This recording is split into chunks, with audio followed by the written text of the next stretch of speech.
Download the BCSN Plus app today. Local sports all the time. Visit bcsnnation.com for details. Discounts may apply. Big night in Ottawa Lake. Bobcats 7-0, best start in nearly 20 years, taking on Lenawee Christian. Cougars, always a strong, small school. Jackson Soundbine finds it. Drew Kirkendall from behind the arc. Visitors connecting early and often from deep, already up 11. Bobcat senior Cole Griffith trying to get his team back into it. The Euro step and finish. Whiteford cuts the deficit to 10. Now, Soundbine's the school's all-time leading scorer, can also dish a little as well. Kicks a freshman Dante Matthews, another 3-ball. Cougars up 20 early in the third quarter. But then here come the Bobcats. Theo Jurin over to Luke Henniger. It's a 9-point game, and that momentum carries right over into the fourth. Drew Ruddy back to Henniger. Another 3-ball. Whiteford on a 15-4 run. 2 minutes to go. Game tied at 56. As Soundbine goes down low, gets the hoop and the harm. That puts the Cougars back ahead. Lenawee Christian comes down to the free throw. Soundbine makes two with 2.4 left. And they survive 61-60. What a comeback by the Whiteford Bobcats, but they come up short in their first loss of the season. The first half they couldn't miss. They hit 9 threes in the first half. And, you know, when you play a guy that's as good as Jackson Soundbine is, you got to try and make the other guys beat you.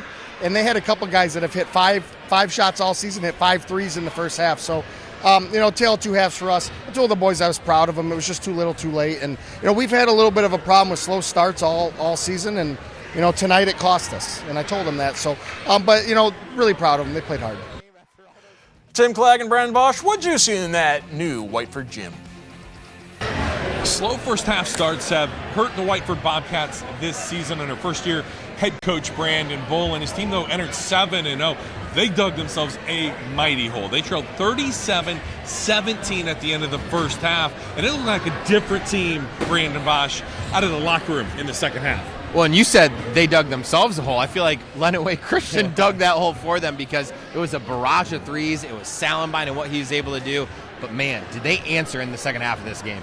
Cole Griffith, 22 points, kind of heart and soul, and the physicality-wise, too, that he brings for this group is just unparalleled. That workman mentality, you could see it. He likes to get the touches inside. He was really good even in the first half where they struggled. I still thought he did a nice job, but it was the defense for me. That's what changed in the second half. They mixed it up a little bit with what they were doing on Soundbine, and really just in general, it threw Lenawee Christian for a loop, and it got them back into this game. It was a very exciting one. Jackson Soundbine averaged 34 points per game. Whiteford held him to 18 points, including the 2 free throws at the end, including the game winner.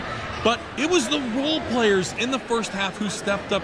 3 different players combining to knock down 10 threes. And for me, it was Kirkendall and Matthews early. Those 2 guys, you had 4 from Matthews and 3 from Kirkendall in the first half. And look at the difference that made down the stretch in this game. That shot making, it spread that defense out. It threw Whiteford for a loop. They couldn't really get themselves going, couldn't get off to that quick start that their coach had talked about. So great job by the role players. We named them the player of the game for a reason. That start really led the way for this victory. Whiteford drops in heartbreaking fashion their first loss of the season. They dropped to 7-1, but the future is bright here for the Whiteford Bobcats for the rest of the season. Back to you guys.